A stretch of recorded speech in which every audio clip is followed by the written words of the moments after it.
వెంకటేశాయ. గురుర్బ్రహ్మా గురుర్విష్ణుః గురుర్దేవో మహేశ్వరః గురుః సాక్షాత్ పరం బ్రహ్మ తస్మై శ్రీ గురవే నమః. జటిలం చీరవసనం దండకారణ్యవాసినం మునివేషధరం ధ్యాయేత్ అరణ్యే కాండవుత్తమే. శ్రీరామచంద్ర పరబ్రహ్మణే నమః. అథ శ్రీమద్ రామాయణే వాల్మీకీయే ఆదికావ్యే అరణ్యకాండే షష్ఠః సర్గః. సోయం బ్రాహ్మణ భూయిష్ఠః వానప్రస్థగణో మహాన్ త్వన్నాథో అనాథవద్రామ రాక్షసైర్బాధ్యతే భృశం. శరభంగాశ్రమంలో ఉన్న మహర్షులందరూ కూడా రామచంద్రమూర్తి దగ్గరికి వచ్చి తమ మొరలను ఆలకించమని, తమను రక్షించే సామర్థ్యము రామచంద్రునికి మాత్రమే ఉన్నది అని, రక్షించవలసినటువంటి కర్తవ్యము బాధ్యత కూడా రామునికి ఉన్నది అనే విషయాన్ని గుర్తు చేస్తూ, రామచంద్ర, దేవలోకానికి దేవతలకు ఇంద్రుడు ఏ విధంగా పాలకుడో అలాగే ఈ ఇక్ష్వాకు వంశానికి వన్నె తీసుకురావడానికి, ఈ భూమండలం మీద ఉన్నటువంటి మమ్మల్నందరినీ కూడా రక్షించడానికి నీవే పాలకుడవు, కావున నీవే మమ్మల్ని రక్షించాలి అనే విషయాన్ని చెబుతూ, రాజు ప్రజలను ఎలా రక్షించాలి, రాజుకు ఉండేటటువంటి కర్తవ్యం ఏమిటనే విషయాన్ని చాలా చక్కగా గుర్తు చేశారు. ప్రజలు రాజుకి పన్ను కట్టినప్పుడు ఆ పన్ను గ్రహించినటువంటి రాజు ప్రజలను తప్పనిసరిగా రక్షించి తీరాలి అని చెప్పన్నారు. మరి అడవిలో ఉండే మునులు రాజుగారికి ఏ పన్ను కట్టరు కదండి, వారి వల్ల ప్రయోజనం ఏమిటి అని అంటే, ఎవరెవరి వద్ద ఉన్నటువంటి శక్తిని వారు రాజుగారికి సమర్పిస్తారు అని చెప్పి దానికి మనం చెప్పుకున్నాం. రాజ్యంలో లేకపోతే అడవిలో కానీ ఉంటూ ఉపవాస దీక్ష చేస్తూ భిక్షాటనతో జీవించేటటువంటి వారు ఎవరైతే ఉంటారో వారు చేసే పుణ్యంలో 6వ వంతు రాజుగారికి చెందుతుంది అని. అలాగే రాజుగారి చేత పరిపాలించబడే రాజ్యంలో ఉన్న లేకపోతే అక్కడ ఉన్న అడవిలో ఉన్నటువంటి కందమూలములను వాటిని భక్షిస్తూ జీవించేటటువంటి వారు ఎవరైతే ఉన్నారో వారు చేసేటటువంటి పుణ్య కార్యములలో ధర్మములలో 4వ వంతు రాజుగారికి ఆ ఫలితం అనేది చేరుతుంది.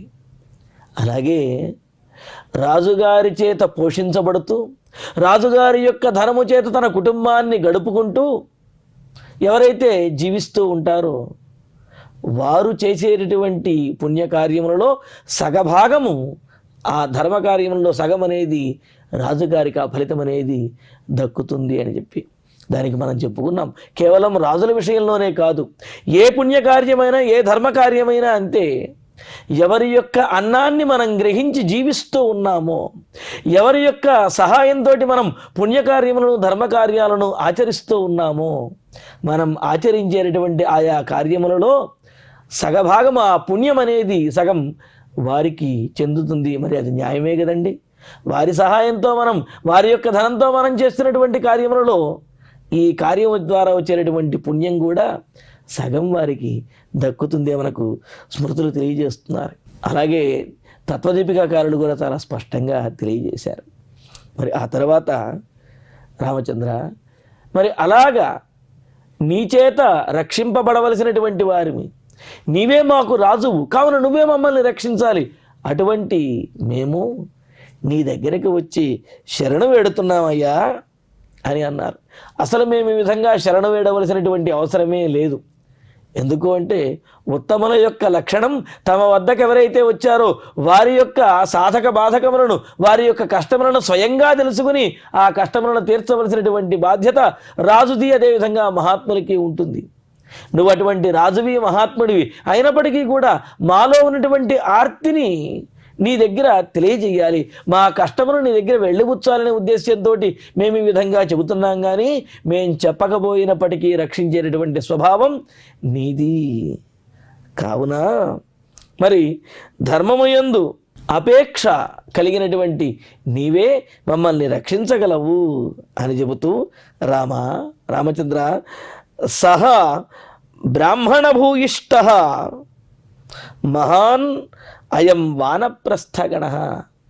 ఇదిగో ఇంతకు ముందు చెప్పినట్లుగా దాదాపు 22 రకాల పద్ధతులలో పరమాత్మను అర్చించేవారు, అన్ని విధాలుగా తపస్సులు చేసి పరమాత్మను మెప్పించేటటువంటి వారైన అంతమంది మహర్షులు ఉన్నారు కదా, వారందరూ కూడా వానప్రస్థులు మొదలైనటువంటి వారు ఎవరైతే ఉన్నారో ఆ సంఘమునందరూ కూడా వాళ్ళందరూ కూడా నిన్ను శరణ పెడతారు. ఇదిగో వీళ్ళందరూ నీ చుట్టూ చేరిన వారందరూ కూడా అటువంటి మహర్షులే వీళ్ళందరూ చేరారు. మరి వారిని త్వన్నాథ, నీవే వారికి నాథుడు, అంటే నిన్నే నాథుడుగా కలిగినటువంటివి ఈ ఋషిగణము, నీవే రక్షకుడివి అని అన్నారు. ఇక్కడ బ్రహ్మచర్యము, గార్హస్థ్యము, వానప్రస్థము, సన్యాసము అని చెప్పి 4 ఆశ్రమాలు మనకు జీవితంలో చెప్పబడ్డాయి. బ్రహ్మచర్యాశ్రమంలో చక్కగా విద్యలన్నింటినీ కూడా అభ్యసించి ఆ తర్వాత గురువు యొక్క ఆజ్ఞతోటి గృహస్థాశ్రమాన్ని స్వీకరించి గృహస్థ ధర్మములన్నింటినీ కూడా పరిపాలించి తమ బాధ్యతలన్నింటినీ కూడా నెరవేర్చి ఆ తర్వాత వనానికి వెళ్ళి పరమాత్మను ధ్యానిస్తూ వానప్రస్థాన్ని గడిపేవారిని వానప్రస్థులు అని, వైఖానసులు అని ఈ విధంగా అనేక రకాలుగా కీర్తిస్తారు. అటువంటి వానప్రస్థుల వనంలో నివసించేటటువంటి వారైన అనేక మంది మహర్షులు నీవే రక్షకుడిగా అని అనుకుంటూ వాళ్ళు భావిస్తూ జీవిస్తూ ఉన్నారు. మరి అటువంటి వారు రాక్షసై భృశం బాధ్యతే, నిన్ను రక్షకుడిగా భావిస్తూ నిన్నే నమ్ముకుని ఉన్నటువంటి ఈ ఋషిగణం అందరూ కూడా, మేమందరము కూడా రాక్షసుల చేత చాలా తీవ్రంగా బాధింపబడుతూ ఉన్నాము. ఆ బాధలు ఎటువంటివి అని ప్రత్యేకంగా చెప్పలేము. వేదవేత్తలైనటువంటి బ్రహ్మవేత్తలైనటువంటి బ్రాహ్మణులు, అదేవిధంగా తపస్సులను ఆచరించేటటువంటి తపోనిష్ట కలిగినటువంటి వారు, అంతేకాదు నీవు తప్ప వేరే రక్షకుడు ఎవరు లేరు, నీవే రక్షకుడు అని చెప్పి దృఢ నిశ్చయంతో ఉన్నటువంటి వారు అయిన మమ్ములను, దీనులుగా నిన్ను ఆశ్రయించినటువంటి మమ్ములను నీవు రక్షించాలయ్యా అని అన్నారు. మరి మనకు అనిపిస్తుంది, ఏమండి అంత తపస్సంపన్నులు అని చెప్పి అంటున్నారు, బ్రహ్మవేత్తలు అంటున్నారు, వేదవేత్తలు అంటున్నారు, మరి అటువంటి వారు తమ మీదకు వచ్చేటటువంటి రాక్షసుల్ని వారే దండించేయొచ్చుగా, చేతిలోకి నీళ్లు తీసుకుని శపించారంటే వాళ్ళు భస్మం అయిపోతారు కదా, మరి రాముడిని శరణ వేడటం ఎందుకు అని అనిపిస్తుంది. దీనికి సమాధానం మనం పూర్వం కూడా చెప్పుకున్నాం. తపస్సంపన్నులు మహర్షులు వీరందరూ కూడా తమ తపశ్శక్తిని రాక్షసుల మీద ప్రయోగించడానికో వాటి కోసం వినియోగించరు, వాటిని లోక కళ్యాణం కోసం వినియోగిస్తారు అని చెప్పి ఇదే విషయాన్ని విశ్వామిత్ర మహర్షి కూడా తెలియజేస్తాడు. దశరథుని దగ్గరికి వెళ్ళినప్పుడు తన యాగాన్ని సంరక్షించడానికి రామలక్ష్మణుల్ని పంపించమని చెప్పి అన్నప్పుడు అప్పుడు దశరథుడు పంపించను అంటే, నేను అసమర్థుడిని అనుకుని నీవలా అంటున్నావా, లేకపోతే నా దగ్గర సమర్థత లేక నిన్ను రామలక్ష్మణుల్ని పంపించమని అడుగుతున్నాను అనుకున్నావా? కానీ యజ్ఞదీక్షలో తపోదీక్షలో ఉన్నటువంటి నేను ఆ విధంగా ఇతరులను శపించకూడదు, ఆ క్రోధాన్ని పొందకూడదు. అందువల్ల నేను వారిని ఏమీ చెయ్యటం లేదు. కానీ ఆ రాక్షసుల్ని వధించడం అనేది, నేను శస్త్రం ధరించానంటే రాక్షసుల్ని వధించడం అనేది పెద్ద పని కాదు అని చెప్పి విశ్వామిత్ర మహర్షి కూడా చెబుతారు. కావున ఇక్కడ ఉండేటటువంటి మహర్షులు తపశ్శక్తితోటి శక్తి కలిగినటువంటి వారే సమర్థులే, కానీ తమ తపశ్శక్తిని రాక్షసుల మీద ప్రయోగించడం వారి యొక్క ధ్యేయం కాదు, అలా వారు ప్రయోగించరు. మరి తమ తపశ్శక్తి లోక కళ్యాణం కోసం ఉపయోగపడాలి అనేది వారి యొక్క లక్షణం. అందుకనే రాముణ్ణి శరణవేడుతూ తపస్సులు చెయ్యటం మా కర్తవ్యం, మా తపస్సులను రక్షించడం నీ కర్తవ్యం అనే విషయాన్ని చెబుతూ ఉన్నారు. చెబుతూ దీనికి అరణ్యశేషత్వము అని అంటారంటే, మమ్మల్ని రక్షించేటటువంటి వాడివి నీవు తప్ప వేరే ఇంకెవరు లేరు, నీవే సమర్థుడివి. అనన్య సాధనత్వం అని కూడా అంటారు, నీవే తప్ప వేరే ఉపాయం అనేది మాకు లేనే లేదు అని అన్నారు. అందుకనే ఆకారత్రయ సంపన్నులు అని చెప్పి అంటూ అనన్య శేషత్వము, అనన్య శరణత్వము, అనన్య భోగ్యత్వము అనే 3 అకారములతో కూడినటువంటి గుణములు కలిగిన వాళ్ళు ఆకారత్రయ సంపన్నులు అని అంటారు. అంటే ఇక్కడ చూడండి, అనన్య శేషత్వము, మేము మీకు తప్ప ఎవరికి దాసులము కాదు, నీవే మాకు స్వామివి, అనన్య శరణత్వం, మేము నిన్ను తప్ప ఇంకెవరిని శరణు వేయడము, నీవే మాకు రక్షకుడివి. అనన్య భోగ్యత్వం, మేము మా యొక్క తపస్సులు ఇవన్నీ కూడా నీకే ఉపయోగపడాలి తప్ప వేరే వారికి లేకపోతే వేరే కార్యానికి ఈ తపస్సులు వినియోగించకూడదు, కేవలము నీయందు భక్తితోటి మేము చేస్తున్నాము అని చెప్పి ఈ విధమైనటువంటి ఆకారత్రయ సంపన్నులైనటువంటి మహర్షులు ఎంతోమంది ఉన్నారు. అందుకనే వీరు అడుగుతున్నారు, నీవే మమ్మల్ని రక్షించాలి అని చెప్పి. ఇక్కడ ఈ మహర్షులు చెప్పేటటువంటి విశేషం ఏమిటి అంటే, మాకేదో పరాభవం జరుగుతున్నది, మేమేదో బాధను అనుభవిస్తున్నాము, కాబట్టి మమ్మల్ని రక్షించు అని చెప్పి మేము ప్రార్థిస్తూ ఉన్నాము. కానీ మాకు జరిగేటటువంటి పరాభవం మాది కాదు, అది నీదే అవుతుంది అని అంటున్నారు.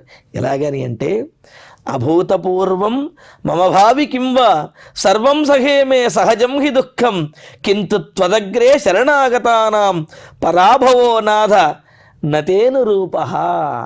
ఈ సాంసారికమైనటువంటి జీవనంలో ఇలాగ ఈ భూమి మీద మానవులుగా జన్మించినటువంటి మాకు ఈ కష్టములేవి కొత్తవి కాదు.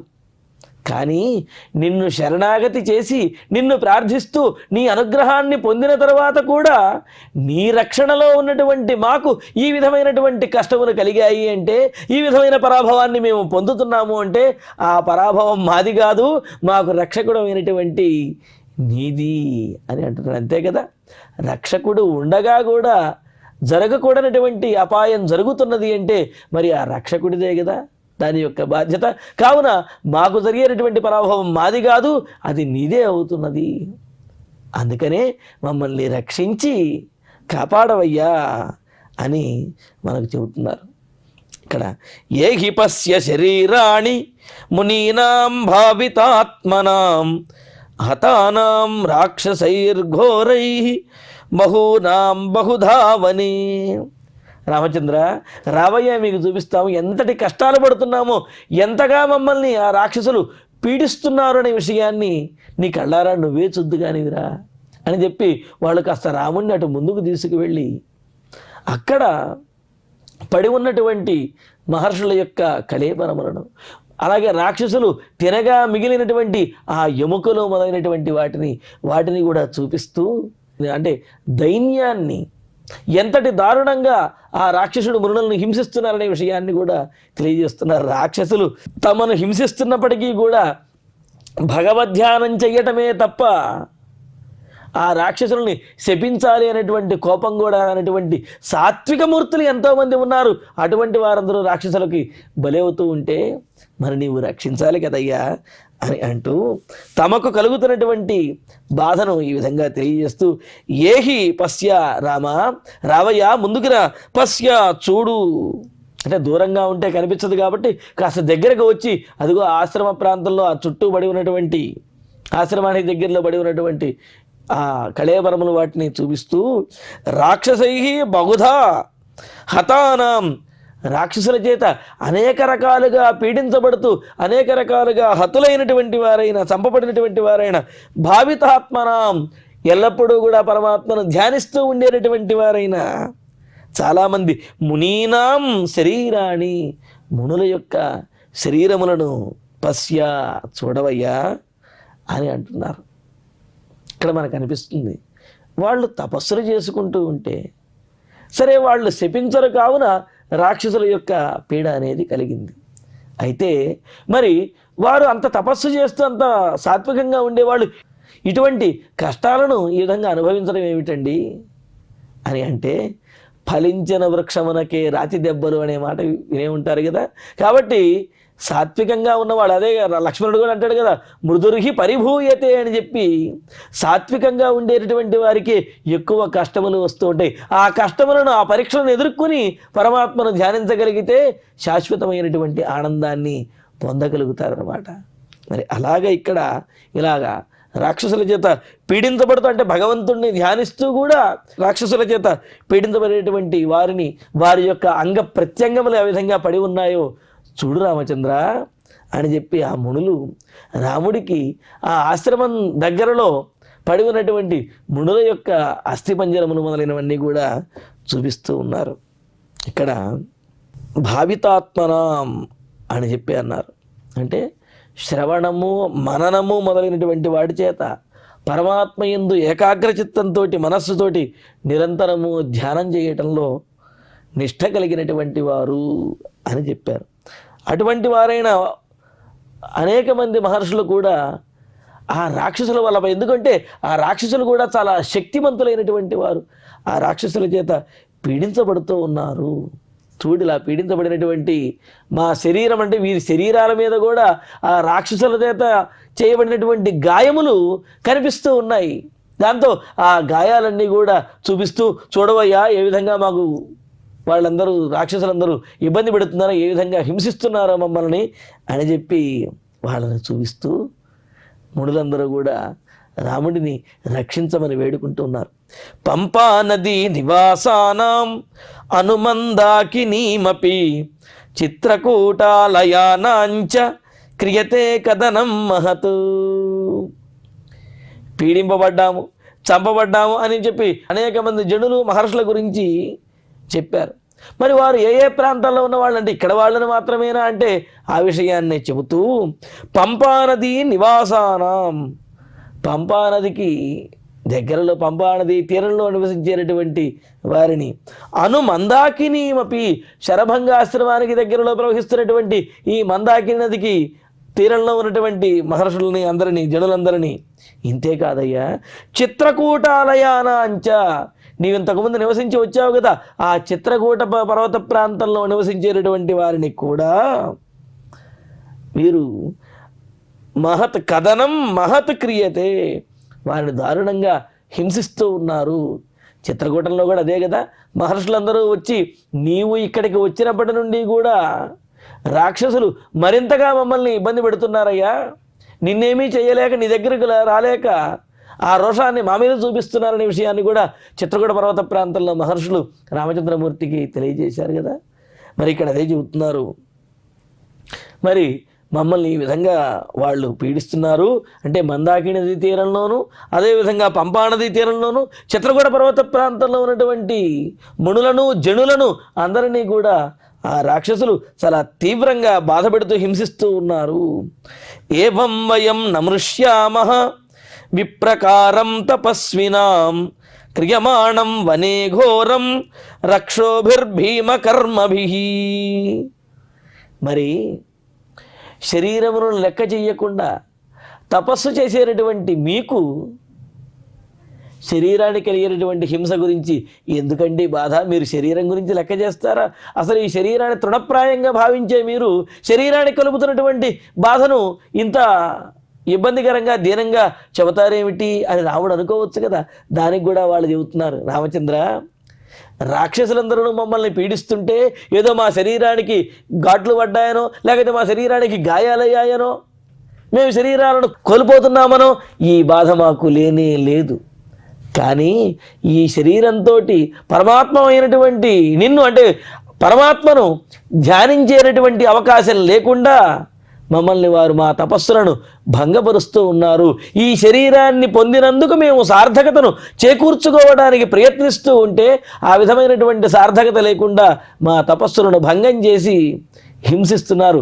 అందువలన నీకు ఈ విధంగా చెబుతున్నాను తప్ప మా శరీరాలకు ఏదో బాధ కలుగుతోంది కావున ఈ దైహికమైనటువంటి బాధలను తీర్చమని చెప్పి నిన్ను అడగటం మా ఉద్దేశ్యం కాదు అని చెప్పి అంటూ ఇంకా అంటున్నారు, వారు చేసేటటువంటి హింసను, అదేవిధంగా ఆ అగౌరవాన్ని మేము భరించలేకపోతున్నామంటూ ఏవం వనే భీమకర్మభి రక్షోభి, ఈ విధంగా ఈ అడవిలో దండకారణ్యంలో దారుణమైన భయంకరమైనటువంటి కార్యములు చేసేటటువంటి ఆ రాక్షసుల చేత ఘోరం విప్రకారం వయం నమృష్యామః, ఘోరమైనటువంటి ఆ హింసను, ఆ అవమానమును, అగౌరవాన్ని, వారు చేసే నీచమైనటువంటి పనులను మేము సహించలేకున్నాము.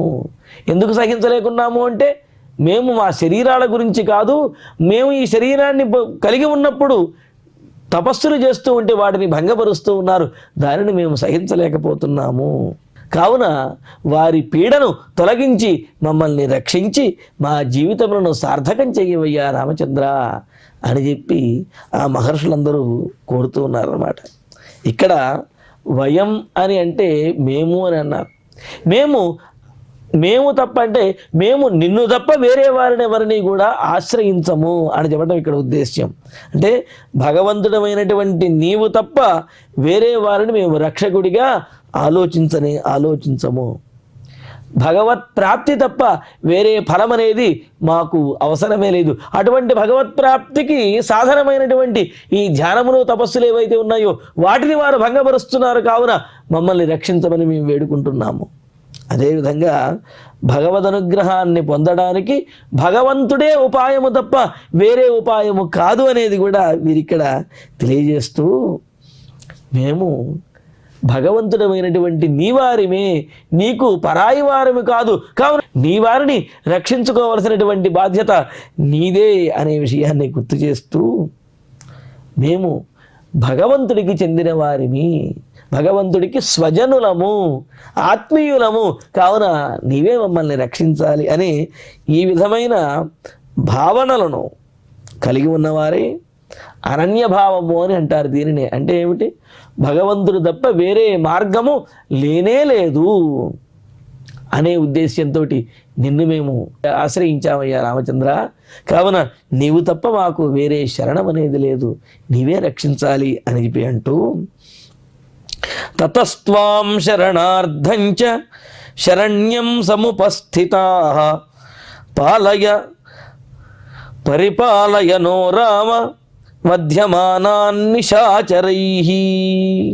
కావున రామచంద్ర, రక్షకుడమైనటువంటి నిన్ను రక్షణ కోరి కోరినటువంటి మమ్మల్ని రక్షించవలసింది నీవే అంటూ, తతః అందువలన నీ దగ్గరకే మేము వచ్చాము, నిన్నే శరణ కోరుతున్నాము. కావున రామ, శరణార్థం మమ్మల్ని రక్షించడం కోసము శరణ్యం త్వాం సముపస్థితాః, ఆశ్రయించవలసినటువంటి నిన్నే మేము ఆశ్రయించాలంటే మా మార్గము సరి అయినదే, ఇంతకు మించినటువంటి గొప్ప మార్గం ఏదీ లేదు.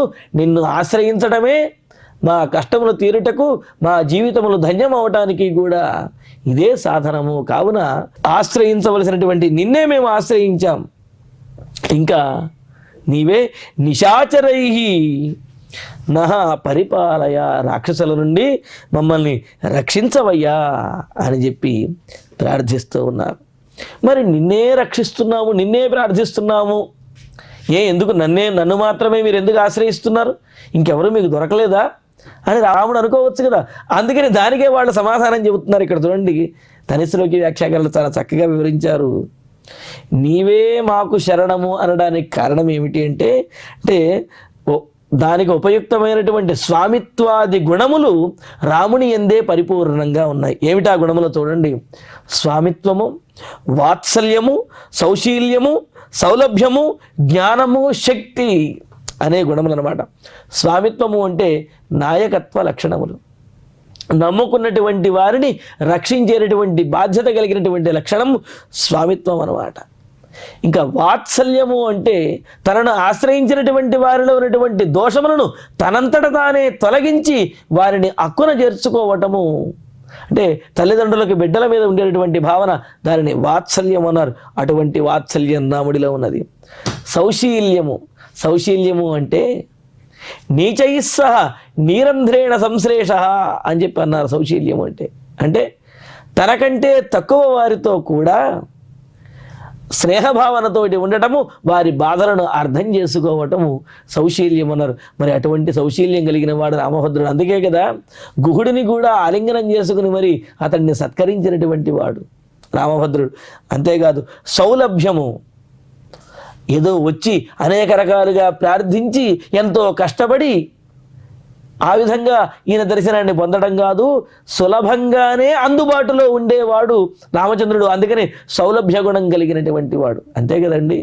ఎక్కడైనా ఒక పెద్ద అధికారి దగ్గరికి వెళ్ళాలనుకోండి, ఆయన దగ్గరికి వెళ్ళాలంటే ఎంతమందిని కలవాలి, ఎన్ని రోజులు వేచి ఉండవలసి వస్తుంది, అయినప్పటికీ కూడా వారిని కలవగలుగుతామో కలవలేమో అని సందేహం ఉంటుంది.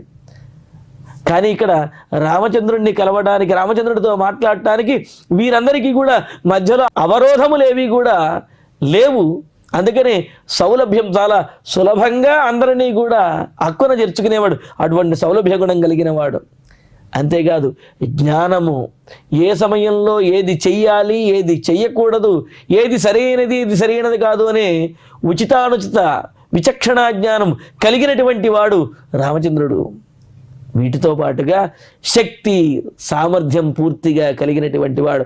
ఈ గుణములన్నీ కలిగిన అంటే ఏమిటి? స్వామిత్వము, వాత్సల్యము, సౌశీల్యము, సౌలభ్యము, జ్ఞానము, శక్తి అని షడ్గుణములు ఎవరికైతే ఉంటాయో అటువంటి వారిని ఆశ్రయించాలి అని చెప్పి స్మృతులు తెలియజేస్తున్నాయి. మరి ఆ గుణములన్నీ కూడా పరిపూర్ణంగా కలిగినటువంటి వాడు రామచంద్రుడు. కనుకనే ఆ మహర్షులందరూ కూడా రామచంద్రుడిని ఆశ్రయించారు. అందుకనే నీవే మాకు శరణు, నీవు తప్ప వేరే మార్గము మాకు లేదు, నువ్వే రక్షించాలయ్యా అని చెప్పి రాముణ్ణి శరణు వేడుతూ ఉన్నారు. మరి ఈ విధంగా శరణు వేడినటువంటి మహర్షులతోటి రామచంద్రుడు ఏ విధంగా మాట్లాడాడు, ఎలా మాట ఇచ్చాడు అనే విశేషాన్ని తరువాతి ప్రవచనంలో తెలుసుకుందాము. ఇక ఇప్పుడు శ్లోకాలను పారాయణ చేసుకుందాము. సోయం బ్రాహ్మణ భూయిష్ఠ వానప్రస్థగణో మహాన్ త్వన్నాథో నాథవద్రామ రాక్షసైర్బాధ్యతే భృశం ఏహి పశ్య శరీరాణి మునీనాం భావితాత్మనాం హతానాం రాక్షసైర్ఘోరైః బహూనాం బహుధావని పంపానదీ నివాసానాం అనుమందాకినీమపి చిత్రకూటాలయానాంచ క్రియతే కదనం మహత్ ఏవం వయం నమృష్యామః విప్రకారం తపస్వినాం క్రియమాణం వనే ఘోరం రక్షోభిర్భీమకర్మభిః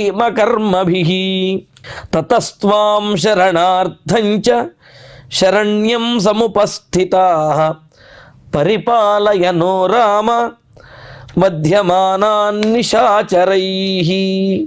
ఇత్యార్షే శ్రీమద్ రామాయణే వాల్మీకీయే ఆదికావ్యే అరణ్యకాండే పంచశ్లోకాః.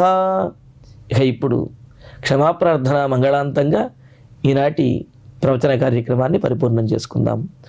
యదక్షరపదభ్రష్టం మాత్రాహీనం తు యద్భవేత్ తత్సర్వం క్షమ్యతాం దేవ నారాయణ నమోస్తుతే. కాయేన వాచా మనసేంద్రియైర్వా బుద్ధ్యాత్మనా వా ప్రకృతే స్వభావాత్ కరోమి యద్యత్ సకలం వరస్మై నారాయణాయేతి సమర్పయామి. శ్రియః కాంతాయ కళ్యాణ నిధయే నిధయేద్ధినాం శ్రీవేంకట నివాసాయ శ్రీనివాసాయ మంగళం.